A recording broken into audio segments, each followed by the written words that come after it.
किसी विषय पर सीमित शब्दों में अपने विचार व्यक्त करना अनुच्छेद लेखन कहलाता है।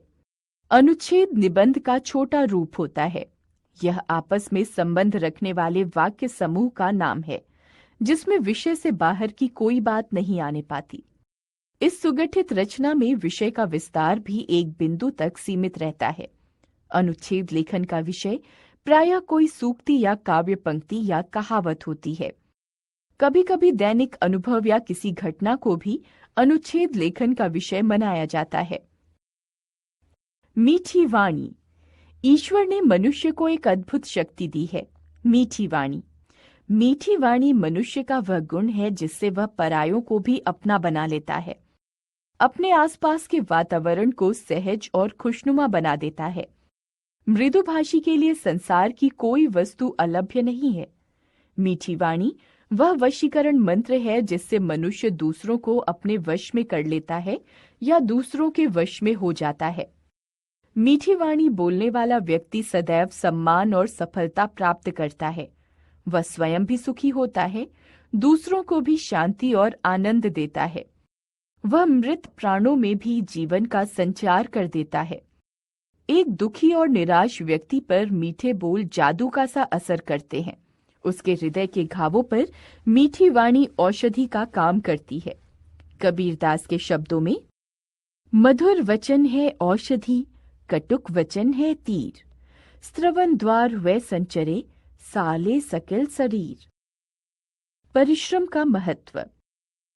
किसी भी उद्देश्य की प्राप्ति के लिए किए गए प्रयत्नों का नाम ही परिश्रम है।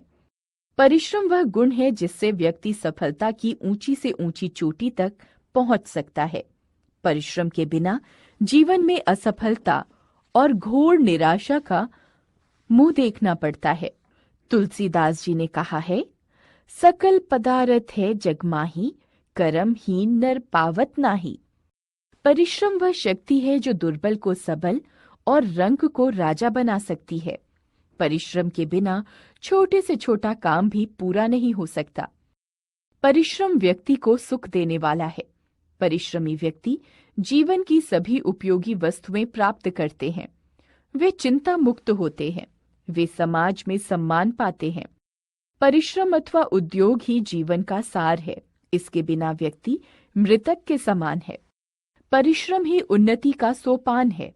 परिश्रम करने से मनुष्य में नई शक्ति, नई चेतना का उदय होता है।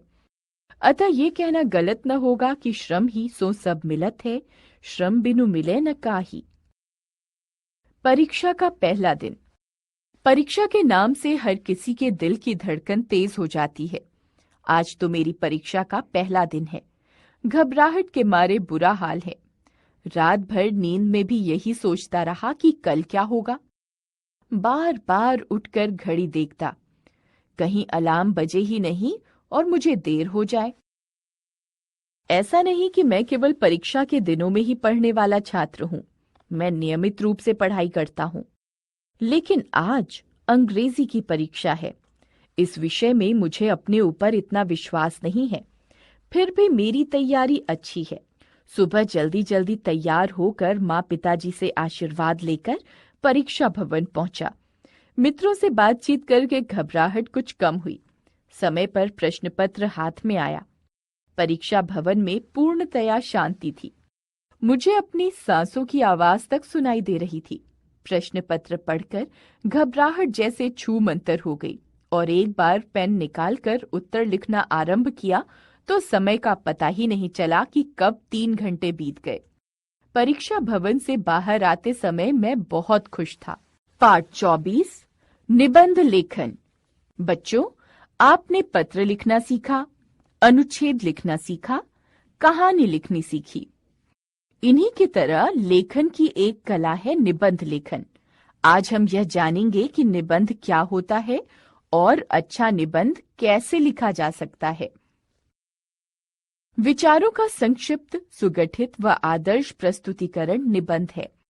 निबंध का अर्थ है सम्यक रूप से बंधा हुआ। यह गद्य की कसौटी है क्योंकि इसमें विचारों, तथ्यों तथा भावों को क्रमबद्ध तथा सुसंबद्ध रूप में प्रस्तुत किया जाता है। इसमें भाषा का उत्कृष्ट प्रांजल रूप उभर कर सामने आता है। इसमें एक विषय पर विभिन्न पहलुओं को उजागर किया जाता है। भाषा विषयानुकूल होती है तथा विचारों को पुष्ट करने के लिए मुहावरों, सूक्तियों, उदाहरणों, दृष्टांतों तथा विभिन्न प्रसंगों का उपयुक्त प्रयोग किया जाता है। कुछ निबंधों में विचार प्रधान होता है तो कुछ में भाव। विषय के आधार पर निबंधों के निम्न प्रकार होते हैं: विचारात्मक, समाज, साहित्य, धर्म, राजनीति आदि विषयों पर जो विचार प्रकट किए जाते हैं वे विचारात्मक निबंध कहलाते हैं। भावात्मक, जब व्यक्तिगत या सामाजिक अनुभवों को रोचक व भावपूर्ण ढंग से लिखा जाता है तो वे भावात्मक निबंध कहलाते हैं।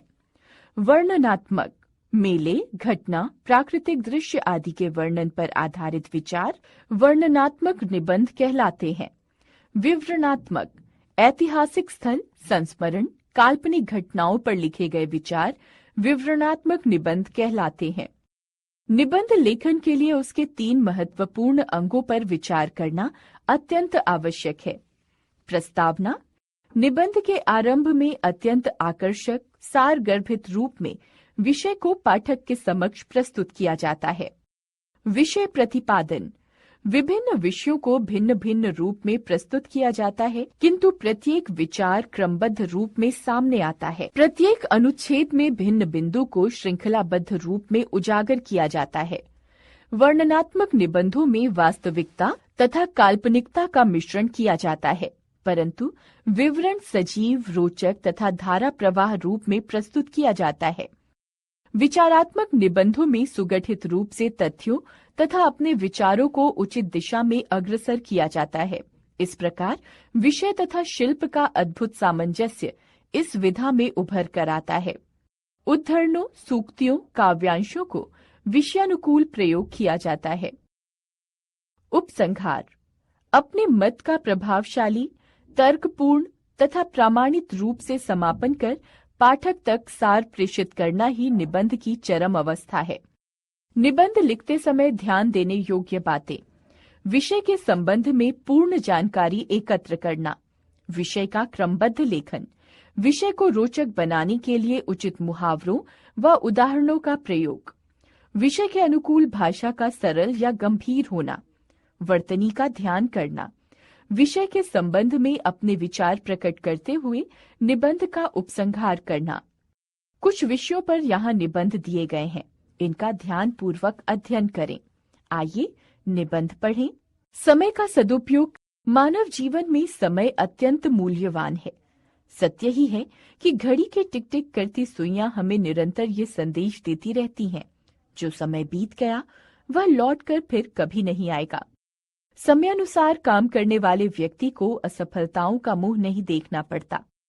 समय के सदुपयोग से अभिप्राय है प्रत्येक पल को उपयोगी कार्य में व्यतीत करना और जीवन के एक भी क्षण को निरर्थक न जाने देना।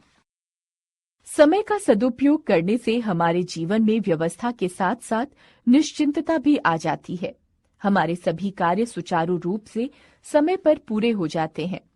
हमें अध्ययन, पठन पाठन, सामाजिक कार्यक्रम, पर्यटन, मनोरंजन आदि सभी के लिए उचित समय मिल जाता है। जो व्यक्ति समय का सदुपयोग नहीं करते वे सदा पछताते रहते हैं और उन्हीं के लिए संभवतः कहा गया है, अब पछताए होत का जब चिड़ियां चुग गई खेत। महाकवि तुलसीदास ने भी रामचरितमानस में इसी तथ्य को उजागर करते हुए लिखा है, का बरखा जब कृषि सुखाने, समय चूकी पुनि का पछताने। अंग्रेजी में कहावत है, time is money. Jagat Guru Shankaracharya ने स्पष्ट कहा है कि समय को खोना जीवन की अपूर्णीय हानि है।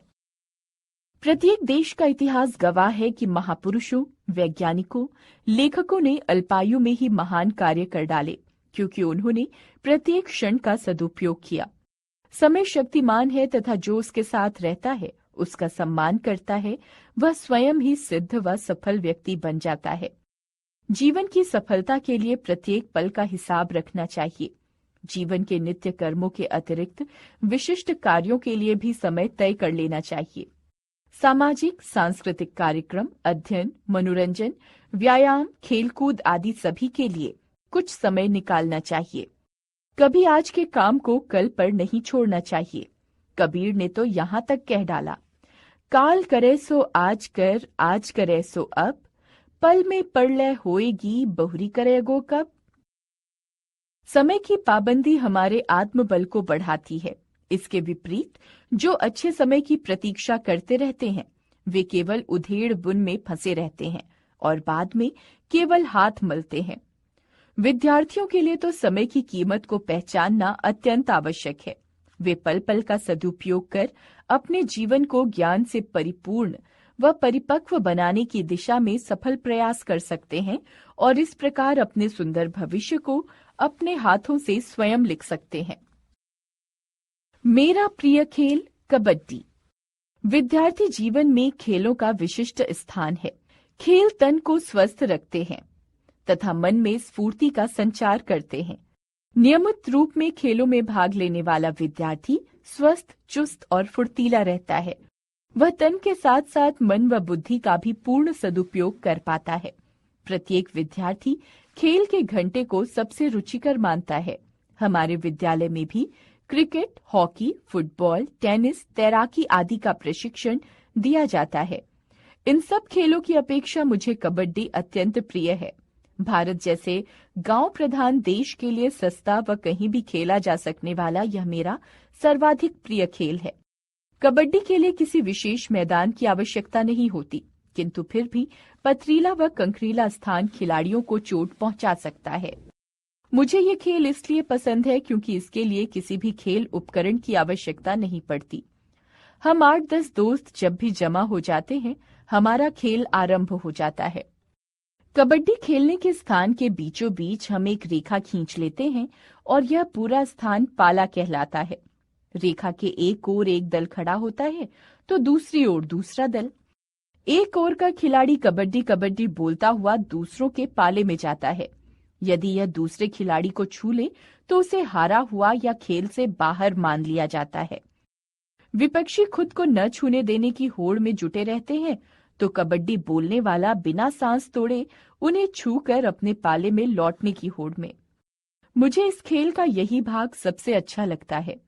कबड्डी बोलने वाले को उसके पाले में न जाने देना भी एक कला है। कबड्डी का यह खेल भारत के सभी गांवों में खेला जाता है।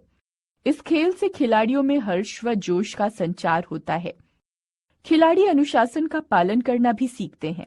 खेलने वाले प्रत्येक खिलाड़ी में दल भावना होती है। वैसे तो वह हर्ष और सफलता के साथ जुड़ा रहता है, किंतु कबड्डी ऐसा खेल है जो प्रत्येक खिलाड़ी को प्रतिक्षण पूर्णतया सक्रिय रखकर सारे खेल के मैदान को हंसी खुशी के वातावरण से भर देता है। मेरा प्रिय खेल कबड्डी हालांकि अंतर्राष्ट्रीय स्तर का खेल नहीं है, किंतु फिर भी यह